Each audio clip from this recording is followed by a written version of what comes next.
Queen of Persia. You know, when I think about my time in the palace, sometimes I am absolutely astounded at what I missed. Take this edict, for example, the one that called for the annihilation of the Jews. Not a clue.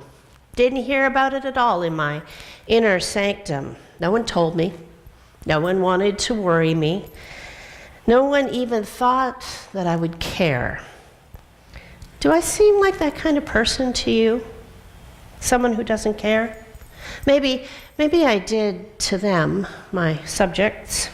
Maybe I have been too long at the palace. I've taken on that persona, the queen, the one who's only concerned with her welfare, her well-being, my own interest. Could be. I have been queen for a long time.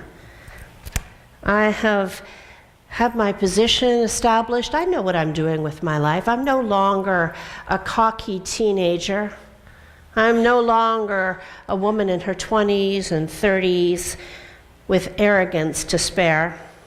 No, maybe I have lost that, but I still know who I am. I think. Maybe I've lost that. But when I heard from Mordecai sitting at the palace gates in sackcloth and ashes, I was absolutely stunned. What had happened? Did I miss something along the way? I mean, okay, granted, I hadn't really talked to Mordecai in quite some time, not something I'm really proud of. But what did I miss? What had brought him to this sad state of affairs? So I sent a servant. Go and find out what's going on. Go and find out what's wrong with Mordecai. Here, take some clothes for the man. Maybe he doesn't have any. And when the servant came back and shared with me what was going on, I was appalled and more than a little frightened. The annihilation of the Jews. No one knew I was a Jew. Still, over all this time, I had not shared this with anyone. But that doesn't mean I wouldn't be found out. This annihilation of the Jews, would this be me too? Not if I could help it. Mordecai's plea came to me as well. Go to the king. Plead with the king for your people. Doesn't he realize I can't just go to the king?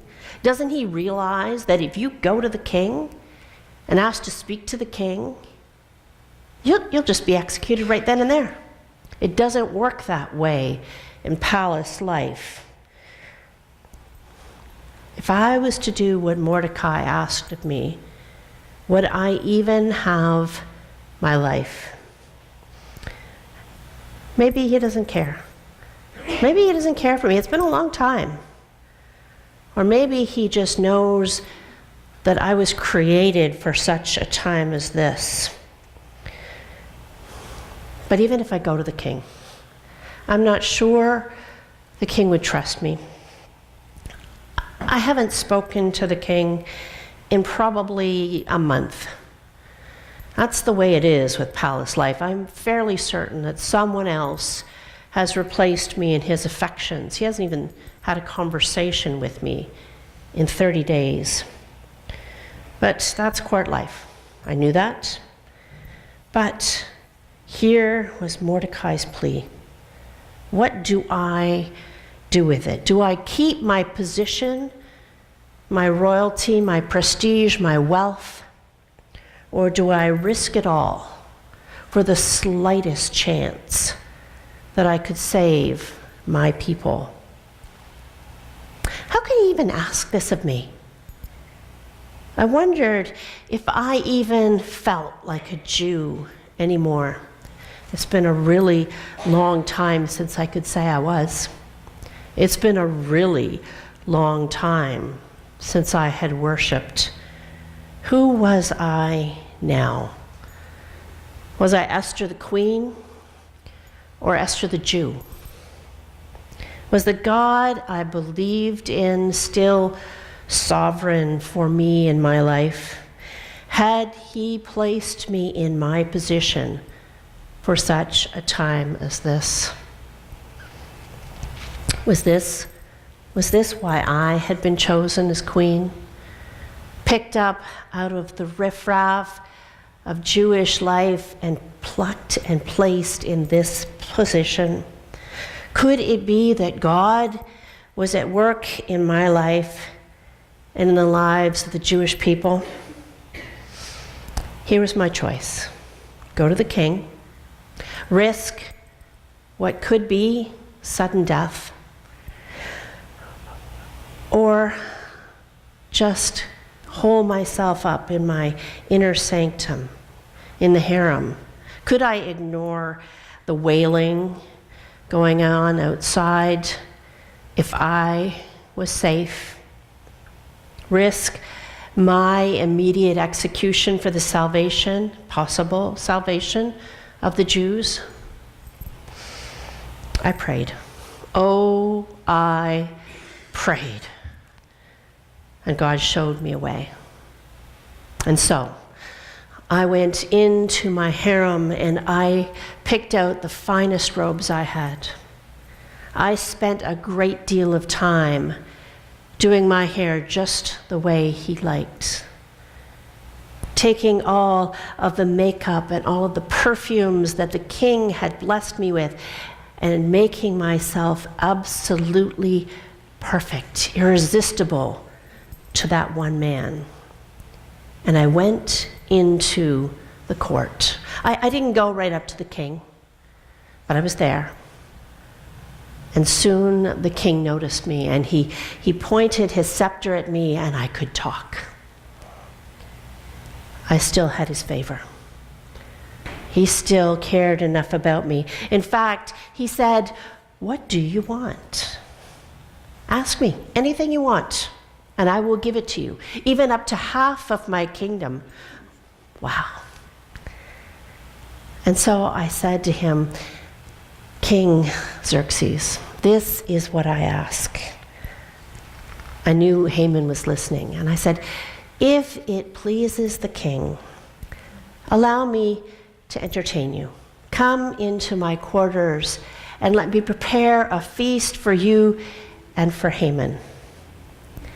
This bought me some time until I could unveil my plan. I was created for such a time as this. Who are you when no one's looking? That's the name of a country song. But I think it sums up this part of the Esther story. Who are you when no one's looking? I wonder if that's something we even think about.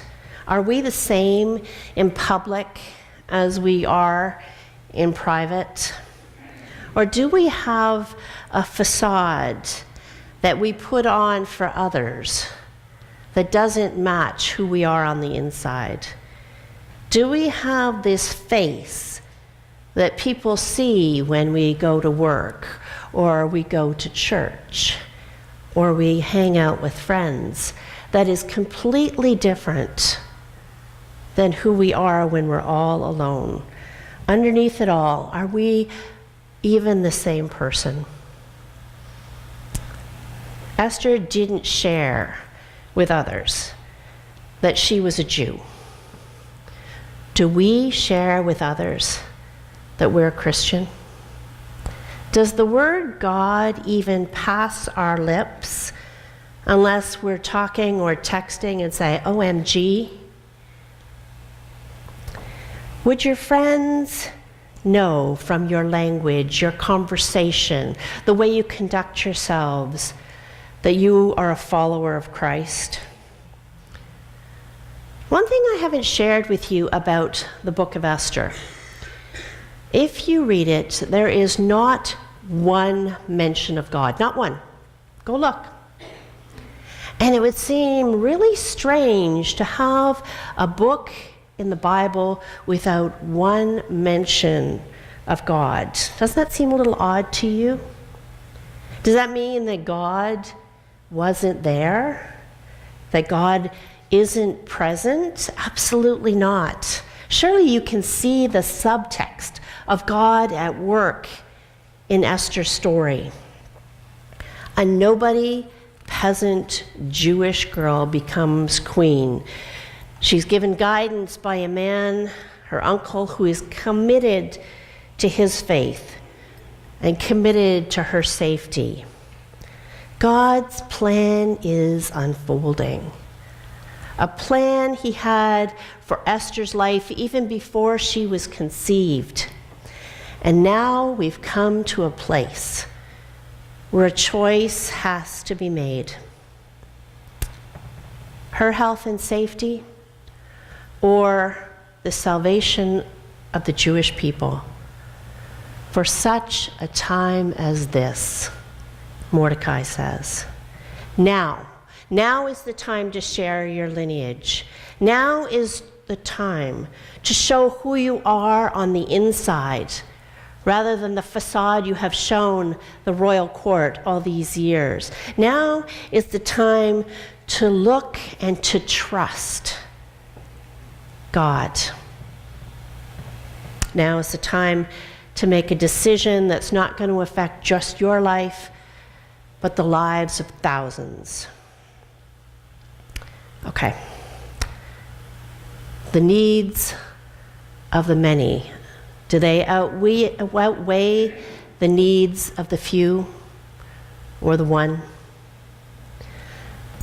I'm not a Star Trek fan, but there's a wonderful scene, and I'm just going to ask Carrie to pull it up. It's there.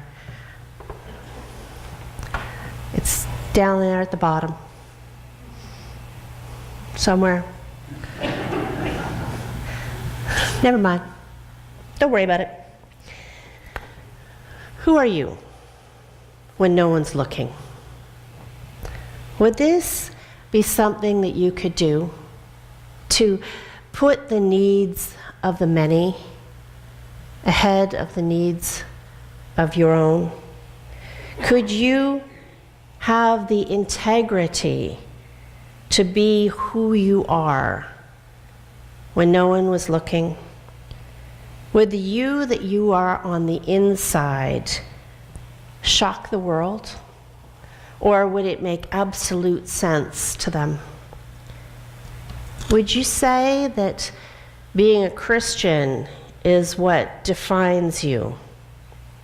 Even if you never mention God, like Esther in this entire book, would someone know that you follow the teachings of Jesus Christ? Would they know from your actions, from your words, from the way you conduct yourselves, that you believe in God and all that stands for?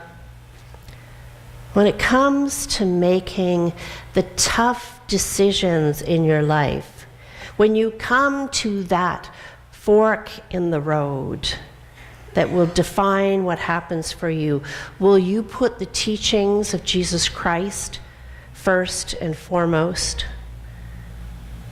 Will you go with what is right and good and true? Will you make a decision that reflects Christ, or will you go with what plays to your public persona, what you think people expect of you? This is the dilemma that Esther faced. Declare her lineage, declare her faith, declare her God, and put her into the line of fire, perhaps execution, or keep her position, her wealth, her security, her standing as the queen of Persia. Stand up and do the right thing, or take the safe route, the comfortable route, the path that lets her hold on to what is comfortable. It was a defining moment for Esther. A defining moment in her life and in this story, she was created for such a time as this. And she faced it with trepidation, this decision. But she also faced it with grace and with courage. Would you? We'll find out next week what Esther's story has to tell us. Amen. Let's sing together hymn number 662, Those Who Wait on the Lord.